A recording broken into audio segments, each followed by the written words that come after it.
বাংলার আবাস যোজনার উপভোক্তাদের জন্য শুরু হলো দ্বিতীয় কিস্তির অর্থ বিতরণ।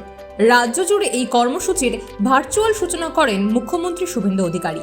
উত্তর চব্বিশ পরগনার হিঙ্গলগঞ্জ বিডিও অফিসে আয়োজিত অনুষ্ঠানে 100 জন উপভোক্তার হাতে দ্বিতীয় কিস্তির চেক তুলে দেন হিঙ্গলগঞ্জের বিধায়ক রেখা পাত্র। উপস্থিত ছিলেন বিডিও দেবদাস গাঙ্গুলি সহ প্রশাসনের অন্যান্য আধিকারিকরা। আবাস নির্মাণের কাজ আরও দ্রুত এগিয়ে নিয়ে যেতেই এই দ্বিতীয় কিস্তির অর্থ প্রদান করা হয়েছে। আমাদের যে বিগত দিনে যে তৃণমূল সরকারের থাকাকালীন যে বাংলার বাড়ি ওনারা যে দিচ্ছিলেন, সেই বাংলার বাড়িকে এবং সেই বাংলার বাড়ির অনেকেই প্রথম কিস্তির টাকা পেয়েছিলেন, দ্বিতীয় তৃতীয় কিস্তির টাকা তো পাননি। আমাদের সেই প্রথম কিস্তি টাকা পাওয়া যে বেনিফিশিয়ারিগুলো 100 জনের, আমরা 100 জন আজকে 100 জনের হাতে তুলে দিলাম। 100 জনের আমাদের লিস্ট করে আমরা তাদের আজকে হাতে চেক তুলে দেওয়া হলো।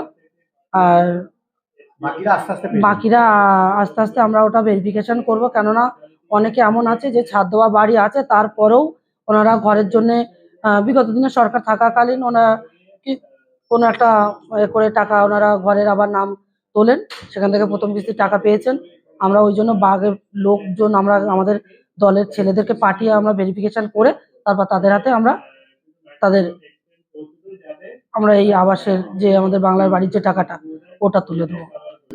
আজকে আমাদের নতুন সরকারের বাংলার বাড়ি যেটা ছিল সেটা পশ্চিমবঙ্গ বাড়ি নাম দেওয়া হয়েছে এবং দ্বিতীয় কিস্তির টাকা যে সমস্ত উপভোক্তা পাওয়ার যোগ্য তাদের আমরা এনকোয়ারি করে এবং যারা বাড়ি করেছে তাদের নামটা আজকে লিস্টে ছিল, তাদের হাতে চেক তুলে দেওয়া হলো। মাননীয় মুখ্যমন্ত্রী ভার্চুয়ালি কানেক্টেড ছিলেন এবং আমাদের এখানে মাননীয় বিধায়িকা উপস্থিত ছিলেন। তার নেতৃত্বে আমরা আজকে একটা অনুষ্ঠানের মাধ্যমে যে সমস্ত বেনিফিশিয়ারি সেকেন্ড কিস্তি পাবে তাদের হাতে চেক তুলে দেওয়া হবে।